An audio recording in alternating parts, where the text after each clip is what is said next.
안녕하세요. 오늘은 우당탕탕 할머니 귀가 커졌어요 이야기를 들고 왔습니다. 작가는요,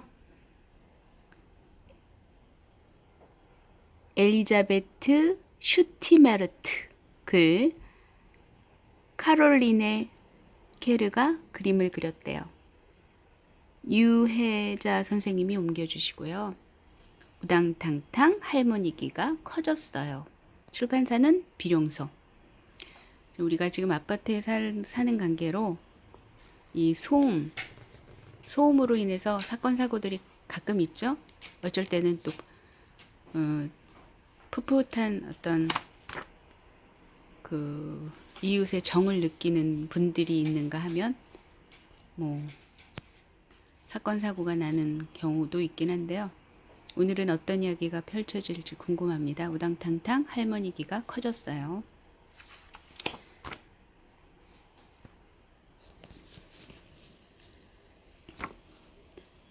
위층 가족이 전에 살던 집은 정말 비좁았어요. 아이들이 조금만 움직여도 식탁이나 의자나 옷장에 부딪히기 일쑤였죠. 그래서 위층 가족은 더 큰 집으로 이사하기로 했죠. 아이들은 이사하기 전에 집을 먼저 보고 싶다고 엄마 아빠한테 졸랐어요. 결국 온 가족이 집 구경을 떠났습니다.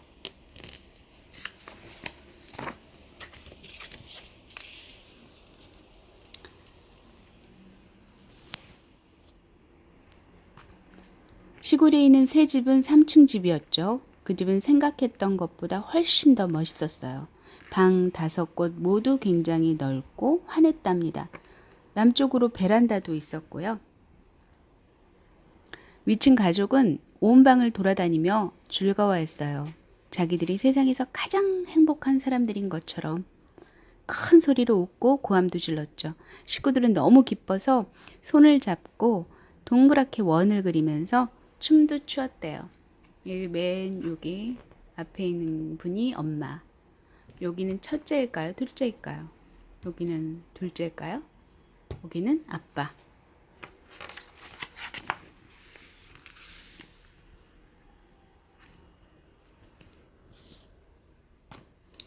할머니가 오셨는데 부상을 당하셨네요. 왼쪽 발이. 그때 초인종 소리가 났어요. 아빠가 말했죠. 손님이 오셨나 보다. 아빠는 깔깔 웃으면서 기분 좋은 얼굴로 문을 열었죠. 문을 열자 웬 할머니가 다짜고짜 소리부터 꽥 질렀어요. 아니, 도대체 왜 이렇게 시끄러운 거예요? 조용히 좀 해주세요. 천장이 다 묻어지겠다고요. 아빠가 물었어요. 누구신지요? 할머니가 대답했죠. 아래층에 사는 사람이요. 할머니는 휙 돌아서서 층계를 쿵쾅거리며 내려가더니 문을 요란하게 닫았어요. 아빠가 등 뒤에 대고 소리쳤죠. 기분이 너무 좋아서 그런 겁니다. 엄마와 아이들은 아무 말 없이 우두커니 서서 꼼짝도 하지 않았어요. 아직 한 번도 그런 일을 겪은 적이 없었거든요. 집까지 쫓아와서 그런 심한 말을 하고 간 사람은 한 명도 없었죠. 즐거웠던 마음이 다 사라져버렸어요. 위층 가족은 새 집에서 나와 아직 살고 있는 집으로 갔죠. 집으로 가는 동안 모두들 한마디도 하지 않았습니다.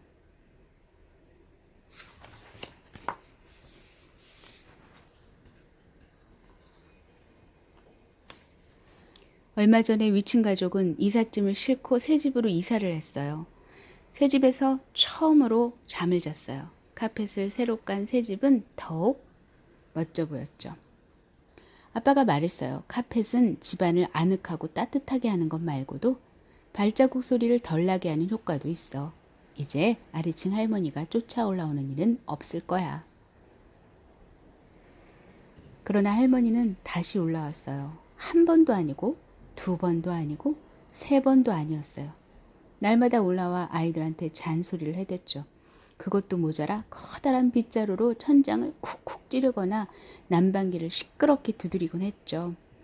아이들이 큰 소리로 웃거나 뛰어다니거나 울기만 해도 할머니는 곧장 뛰어 올라왔습니다.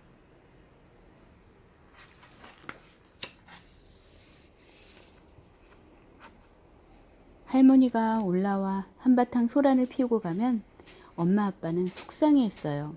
그래서 아이들은 할머니가 뛰어 올라올 일을 절대로 하지 않기로 결심했죠. 언제든지 아주 조용히 있기로 한 거예요. 하지만 가끔은 결심대로 되지 않을 때도 있었어요. 그러던 어느 날 형이 꾀를 하나 냈어요. 큰 소리를 웃거나 울 일이 생기면 아래층 할머니가 듣지 못하도록 쿠션으로 입을 틀어막기로 한 거예요. 하지만 그것도 소용이 없었어요. 오히려 그렇게 하면 집안이 더 시끄러졌거든요. 어느 날 위층 아이들이 아래층 할머니가 낮잠을 자는 시간에 화장실 변기물을 내렸어요. 단지 그랬을 뿐인데 아래층 할머니는 벌컥 화를 냈어요. 엄마는 너무 속상한 나머지 눈물을 흘리며 소리쳤죠. 여기는 사람이 사는 집이지 생쥐가 사는 집이 아니야. 위층 아이들은 다시 대책을 세워야겠다고 생각했어요.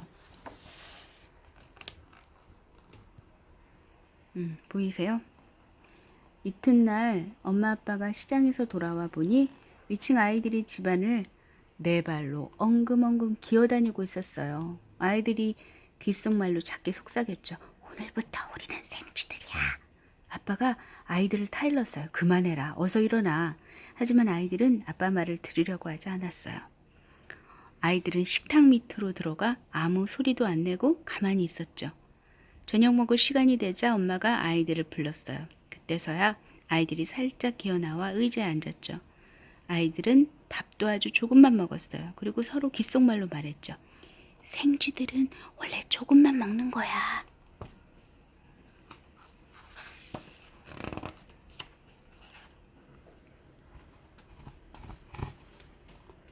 날마다 그렇게 지냈습니다.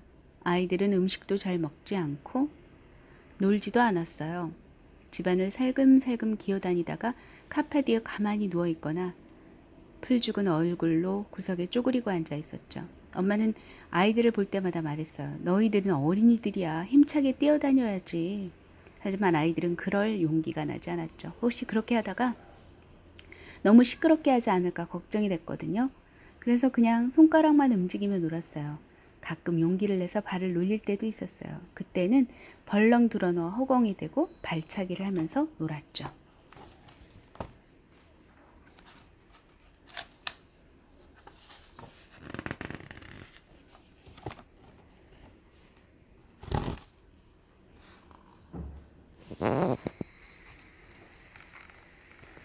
아래층 할머니는 도무지 영문을 알 수 없었어요.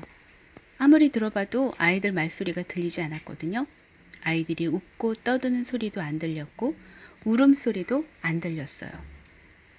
아무리 귀를 쫑긋 세우고 들으려고 해봐도 한마디도 들리지 않았죠. 먼저 할머니는 병원에 가서 귀를 진찰해 보았죠. 하지만 모든 게 정상이었어요. 진찰 결과는 좋게 나왔지만 할머니는 날마다 이 생각 저 생각에 골치가 아팠어요. 왜 아무 소리도 들리지 않을까? 위층에 도대체 무슨 일이 일어난 걸까?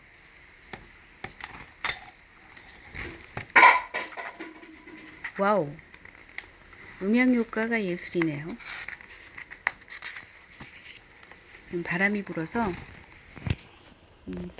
빈 페트병이 떨어진 것 같아요. 주방에서. 아래층 할머니는 궁금해서 견딜 수 없었어요. 천장에 가까이 귀를 대기 위해 의자를 놓고 그 위에 올라가 보기도 했죠. 그렇지만 아무리 귀를 쫑긋 세워도 아이들 소리를 하나도 들을 수 없었어요. 할머니는 혼잣말로 중얼거렸죠. 정말 믿을 수 없어. 할머니는 의자를 더 높이 쌓으면 소리를 들을 수 있을 거라고 생각했죠. 넘어지면 크게 다칠 텐데도 의자 위에 조그만 탁자를 얹어놓고 그 위에 올라섰어요. 할머니는 높이 올라서서 천장에 귀를 바짝 갖다 댄 채 숨소리도 죽이며 무슨 소리가 안 나는지 열심히 귀를 기울였어요. 그렇지만 할머니는 아무 소리도 들을 수 없었어요. 뒤뚱뒤뚱 아슬아슬한데도 할머니는 오른쪽 귀와 왼쪽 귀를 번갈아 가며 천장에 갖다 댔죠. 그래도 아무 소리도 안 났어요. 할머니는 날마다 탑을 높게 쌓아 올려 그 위에 올라갔어요. 하지만 아무 소용이 없었어요. 아래층 할머니가 날마다 천장만 바라보지 말고 거울도 좀 봤더라면 몸에 무슨 이상한 일이 일어나고 있는지를 금방 알아챘을 거예요. 할머니 귀가 날마다 커졌거든요. 점점 커지더니 며칠 지나자 접시만하게 커졌어요.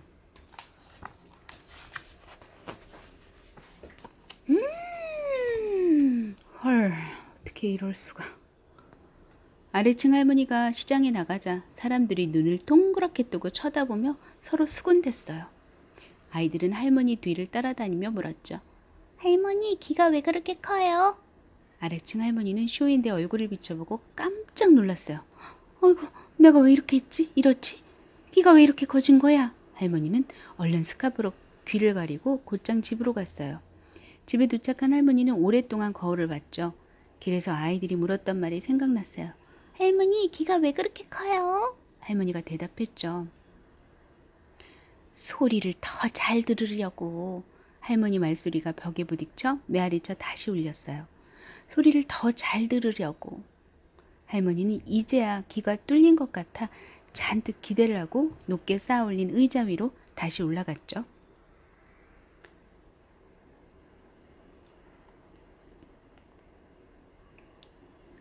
이제는 들리겠지. 이제는 들리겠지. 할머니는 계속 열심히 귀를 기울였어요. 하지만 위층은 지지근도 조용했죠. 할머니는 실망하고 지친 채 침대에 누웠습니다. 할머니는 혼잣말로 중얼거렸어요.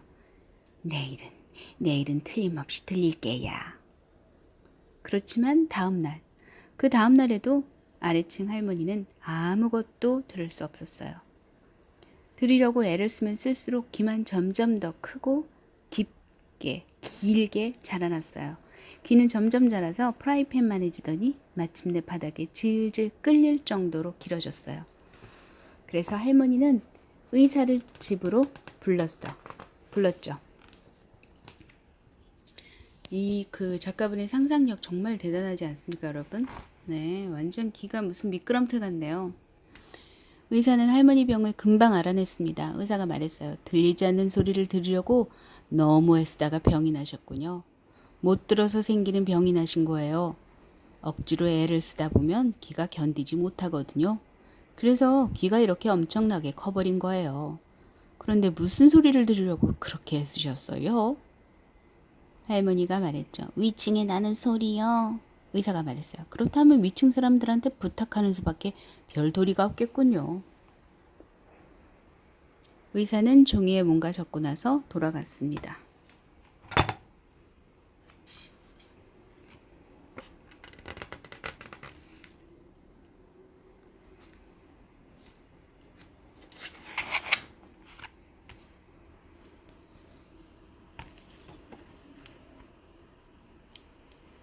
아빠는 우체통에 의사가 쓴 쪽지가 들어있는 것을 보고 깜짝 놀랐죠.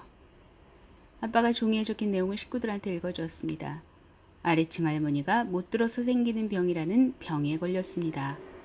이 병은 시끄러운 소리를 들어야 나을 수 있습니다. 도와주시기 바랍니다. 이러쿵저러쿵 의사 올림. 위층 가족은 아래층 할머니를 도와주기로 했죠. 아이들은 모처럼 마음껏 뛰어놀았어요. 깔깔깔 웃고 팔짝팔짝 뛰고 이방저방 돌아다니다가 엄마 아빠 손을 잡고 둥글게 원을 그리며 춤도 췄어요. 아래층 할머니는 귀를 쫑긋 세우지 않아도 잘 들을 수 있게 되었죠. 할머니는 귀 기울여 듣지 않아도 잘 들리니까 기분이 아주 좋았어요. 몇 시간이 지나자 할머니 귀가 점점 작아지기 시작했습니다. 크지 않은 소리를 들어도 귀가 계속 줄어들었어요. 귀가 정상으로 돌아오자 아래층 할머니는 오랜만에 용기를 내 집 밖으로 나가보았습니다. 복도에서 위층 아이들을 만났죠. 위층 아이들이 동시에 인사했어요. 아래층 할머니 안녕하세요. 아래층 할머니도 반갑게 인사했죠. 얘들아 안녕. 뭐 이렇게 해서 이야기가 끝이 납니다, 여러분. 여러분은 어떤 할머니가 되시겠습니까? 여러분은 어떤 이웃이 되고 싶으세요? 여러분 오늘은 어떤 이웃이 될까 고민하는 그런 날이 되시길 바라고요. 서로 정을 나누는 이웃이 되면 참 좋겠습니다. 조금 시끄러우면 어때요? 그죠? 사람 사는 곳이 다 그렇죠. 네. 그럼 오늘도 행복한 하루 되시고요. 행복하세요. 그리고 좋은 꿈 꾸세요.